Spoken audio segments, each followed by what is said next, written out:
नमस्कार, मैं सुमन शर्मा, हिंदी प्राध्यापिका, आपके समक्ष प्रस्तुत हूँ कविता सबसे खतरनाक की व्याख्या लेकर।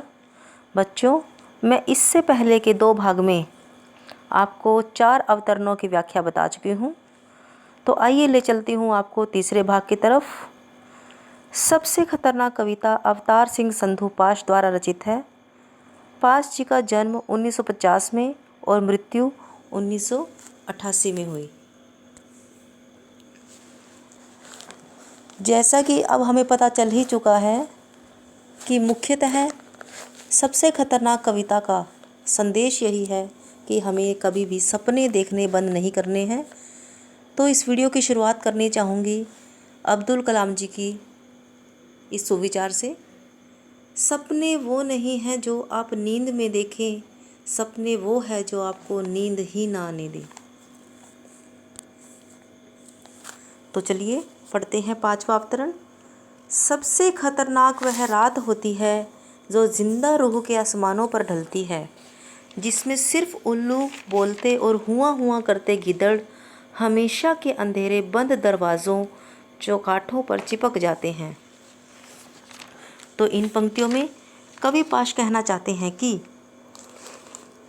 यहाँ उस रात को खतरनाक माना है जो जीवित लोगों की आत्माओं रूपी आसमानों पर पूरे अंधकार के साथ गिर आती है।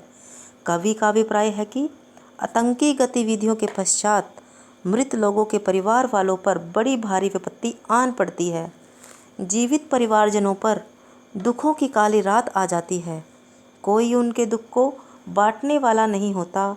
इस दुख की काली वीरान रात में केवल चारों ओर सन्नाटा ही सन्नाटा होता है, जिसमें उनके करुण रुदन मतलब रोना और सामाजिक बुराइयों की आवाज़ें ही उठती रहती हैं। कवि का कहना है कि वीरान खतरनाक रात में केवल उल्लू बोलते हैं और गीदड़ों की हुआ हुआ की आवाज़ें उठती रहती हैं। कवि का कहना है कि वीरान खतरनाक रात में केवल उल्लू बोलते हैं और गीदड़ों की हुआ की आवाज़ें उठती रहती हैं। ये उल्लू और गीदड़ मानो अंधेरे से घिरे दरवाज़ों और चौखाटों पर हमेशा के लिए चिपक जाते हैं। कवि प्रतीकात्मक शब्दावली में कहना चाहता है कि सामाजिक आतंकी क्रियाएं एवं विद्रूपताएं जिंदगी में ऐसी दुखों की काली रात दे जाती है जिनमें करुण रुदन रूपी उल्लू और गीदड़ चिल्लाते रहते हैं।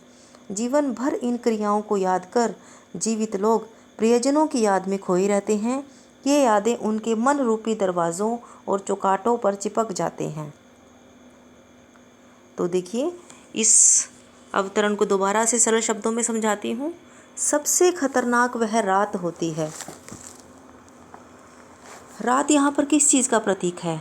बुरे लोगों के बुरे कार्य का प्रतीक है, आतंकी हमलों का प्रतीक है। तो यहाँ पर कवि पाश ने सबसे खतरनाक माना है उन बुरे लोगों के बुरे कर्मों को। तो रात यानी कि अंधेरा मतलब बुराई, जो जिंदा रूह के आसमानों पर ढलती है। तो वो रात सबसे खतरनाक होती है जो किसी भी जीते जागते इंसान के अंदर घर कर जाती है। यानी कि जब हमारे अंतर मन में अंधेरा व्याप्त हो जाता है और वो हमारे अंदर से अंधेरा जाने का जब नाम नहीं लेता, वो स्थिति सबसे खतरनाक होती है।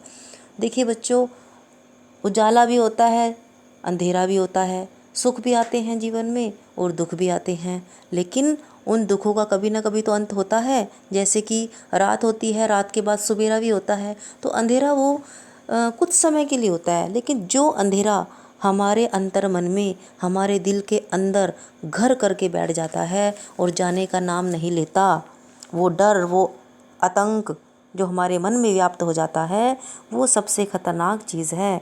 तो यहाँ पर देखिए, जो जिंदा रूह के आसमानों पर ढलती है। जिंदा रूह किसे कहा है? जीवित व्यक्तियों के अंतर मन को जब ठेस पहुँचती है, तो कई बार बुरे लोग ऐसे कर्म कर जाते हैं, ऐसे हत्याकांड कर जाते हैं कि जीवित व्यक्तियों के मन में वो डर, वो सहम जाते हैं अंदर से, वो कांप जाते हैं अंदर से और उनके अंदर एक डर व्याप्त हो जाता है। यहाँ पर उसी की बात की गई है। वो सिचुएशन, वो स्थिति सबसे खतरनाक होती है। जिसमें सिर्फ उल्लू और बोलते और हुआ हुआ करते गिद्दड़। देखिए यहाँ पर उल्लू किसका प्रतीक है? तो देखिए उल्लू क्या करता है, रात रात भर जागता है।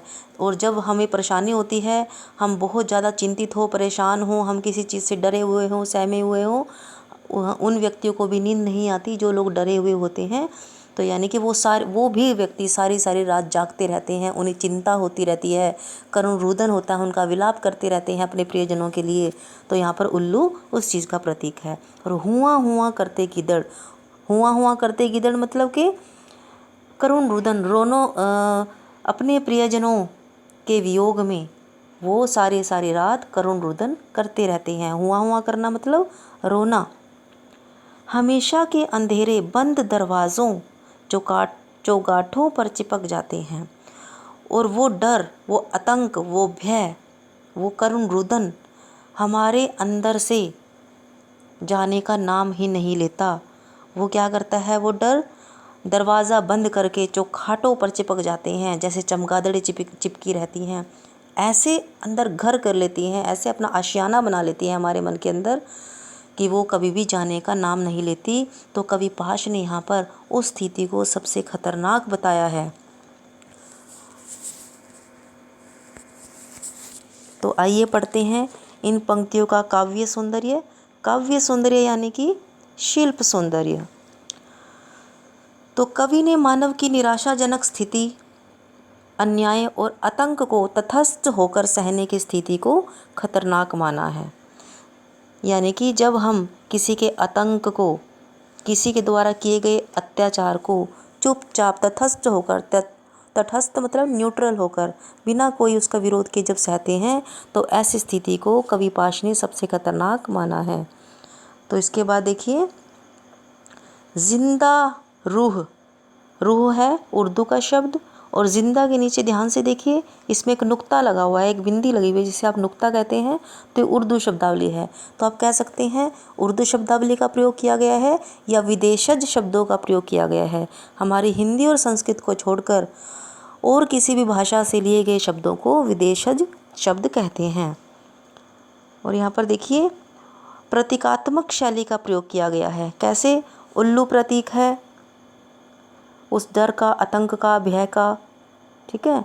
तो यहाँ पे और रात प्रतीक है उन बुरे लोगों का, ठीक है जी। तो यहाँ पर रहेगा हुआ हुआ करते गिदड़। हुआ हुआ में रहेगा पुनरुक्ति प्रकाश अलंकार। पुनरुक्ति मतलब रेपिटेशन, कुछ वर्ड्स रिपीट हो रहे हैं, हुआ हुआ।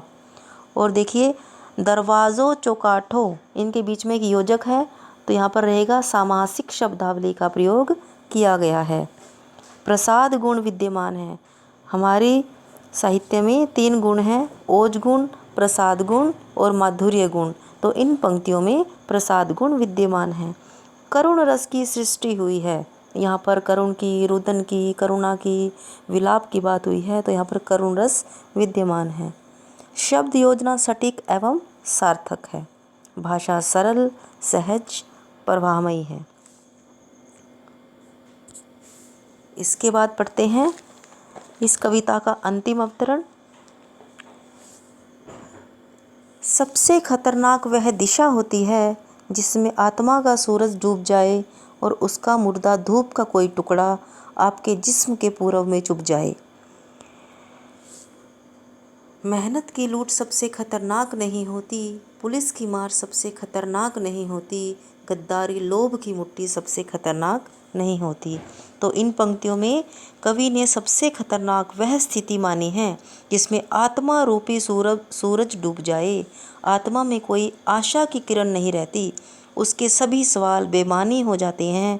उस आत्मा में यदि धूप के टुकड़े के समान कोई आशा की किरण फूटती भी है तो वह भी मृत प्राय ही होती है, जो अपने ही शरीर रूपी पूर्व दिशा में चुभकर उसे लहूलुहान करती रहती है। कवि का आशय है कि लोगों ने अब अन्याय को सहना ही अपनी नियति मान लिया है, अपना भाग्य मान लिया है। आत्मा मानो मृत के समान तटस्थ हैं। सामाजिक विद्रूपताओं को देख उसमें कोई गतिशीलता नहीं होती। स्थितियों को बदलने के लिए यदि कोई आस उठती भी है तो वह भी दुख देखकर फिर दब जाती है। यही स्थिति खतरनाक है। दुख देखकर कैसे दब जाती है? अगर हमारे मन में किसी अन्याय को देखकर एक मिनट के लिए कुछ आता भी है मन में विद्रोह करने का या कोई उम्मीद की किरण हमारे मन में जगती है, तो फिर हम ये देख के अरे अरे नहीं नहीं, हम जितना हौसला जुटा पा रहे हैं उससे ज़्यादा खतरनाक है ये स्थिति, हम इसका कैसे निपटारा होगा, हम इससे कैसे लड़ेंगे अकेले। तो हमारे मन में सबसे पहले ये प्रश्न आने लगते हैं, अरे कैसे होगा, क्या मैं इसे कर पाऊँगा, मैं अकेला क्या कर पाऊँगा, छोड़ो इसे। तो दुख देखकर दोबारा से हमारे मन में वो इच्छाएं दबी रह जाती है। यही स्थिति खतरनाक है। तो आइए इसे दोबारा सरल शब्दों में समझाती हूँ। सबसे खतरनाक वह दिशा होती है जिसमें आत्मा का सूरज डूब जाए। तो देखिए, वैसे तो सूर्य पूर्व दिशा में उगता है और पश्चिम दिशा में अस्त होता है, लेकिन यहाँ पर सूरज किसका प्रतीक है, प्रतीकात्मक शैली का प्रयोग किया है। सूरज प्रतीक है मन में जगी हुई उम्मीद का, बची हुई उम्मीद की किरण का प्रतीक है। तो आत्मा का सूरज डूब जाए, जब आत्मा यानी कि हमारे अंदर मन में, जब हमारे अंदर उम्मीद की किरण साथ छोड़ देती है, तो सूरज डूब जाए मतलब उम्मीद की किरण अस्त होने लगे, उम्मीद की किरण बुझने लगे, हमारे मन में एक भी उम्मीद की किरण बाकी ना रहे, तो वो परिस्थिति सबसे ज़्यादा खतरनाक होती है, वह दिशा सबसे खतरनाक होती है। तो अब हमारे अंतर मन में अगर वो उम्मीद की किरण डूब रही है तो यानी कि वो स्थिति सबसे ज़्यादा खतरनाक है। और उसकी मुर्दा धूप का कोई टुकड़ा आपके जिस्म के पूरब में चुभ जाए, यानी कि ये देखिए, आपने कविता पढ़ी होगी यमराज की दिशा, 9वीं क्लास से पढ़ी होगी। तो देखिए, वैसे तो कौन सी दिशा को सबसे खतरनाक माना जाता है, दक्षिण दिशा को, क्यों, यमराज की दिशा को। लेकिन ये कह रहे हैं कि कोई भी दिशा खतरनाक नहीं है, लेकिन वो दिशा सबसे ज़्यादा खतरनाक है जब आपके मन में उम्मीद की किरण खत्म हो जाए, तो वो दिशा सबसे ज़्यादा खतरनाक है। आपके जिस्म के पूरब में चुभ जाए और उसकी मुर्दा धूप का कोई टुकड़ा आपके जिस्म में के पूरब में धूप में चुभ जाए। मुर्दा क्यों कहा है, यानी कि उस बुझती हुई उम्मीद की किरण को कहा है मुर्दा धूप का कोई टुकड़ा। यानी कि हम दुखों को देखकर अपने मन में उठने वाली इच्छाओं को, अपने मन में उठने वाले विद्रोह को वहीं पर दबा लेते हैं और आपके जिस्म के पूरब में चुभ जाए, और जहाँ से उम्मीद जगनी चाहिए, पूरब में सूर्य उदय होता है ना, तो जहाँ से सूर्य उदय होने की कोशिश कर रहा था वहीं पर ही वो दब जाए और आपको और ज़्यादा परेशानी हो और आपका शरीर लहूलुहान हो जाए। तो यहाँ पर अंतिम 3 पंक्तियाँ कवि ने दोबारा से इसको रिपीट किया ही नहीं। मेहनत की लूट सबसे खतरनाक नहीं होती, पुलिस की मार सबसे खतरनाक नहीं होती, गद्दारी लोभ की मुट्ठी सबसे खतरनाक नहीं होती। तो यहाँ पर कवि कह रहा है कि मेहनत की लूट बुरा तो है कि अगर आपकी मेहनत को कोई लूट ले, लेकिन सबसे खतरनाक स्थिति नहीं होती। पुलिस की मार सबसे खतरनाक नहीं होती, पुलिस की मार हाँ बुरी ज़रूर है लेकिन सबसे खतरनाक नहीं होती, क्योंकि पुलिस की मार पड़ने से कभी कभी दोषी व्यक्ति सुधर जाता है और आपकी मेहनत की लूट को यदि कोई ले जाए तो आप दोबारा से उसे हासिल कर सकते हैं। कोई अंत नहीं है कि आपकी मेहनत को कोई लूट कर ले गया तो आप उसको दोबारा से नहीं कमा सकते हो। हाँ, थोड़ा समय ज़रूर लग सकता है, लेकिन आप उस पुनः प्रयास करके उसे प्राप्त कर सकते हो। गद्दारी लोभ की मुट्ठी सबसे खतरनाक नहीं होती।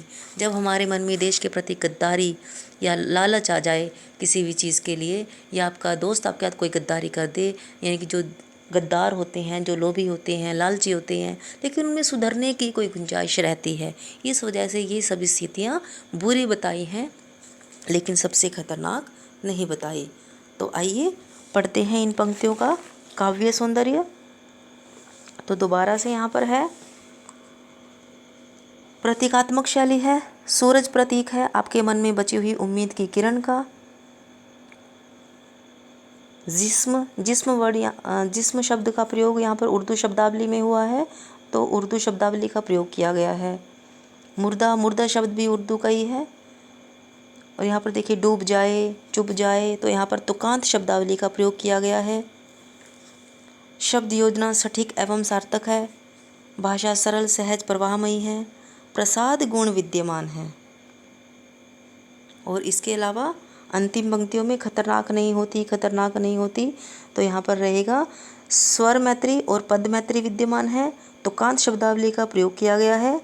गद्दारी लोभ, तो यहाँ पर सामासिक शब्दावली का बहुत सुंदर ढंग से प्रयोग किया गया है। तो यहाँ पर समाप्त हुई इस कविता का अंतिम अवतरण। तो मैं इन पंक्तियों के साथ अपनी इस वीडियो को विराम देना चाहूँगी। सपनों को सच करने का सबसे अच्छा तरीका है कि जाग जाओ। सपनों को सच करने का सबसे अच्छा तरीका है कि जाग जाओ। धन्यवाद।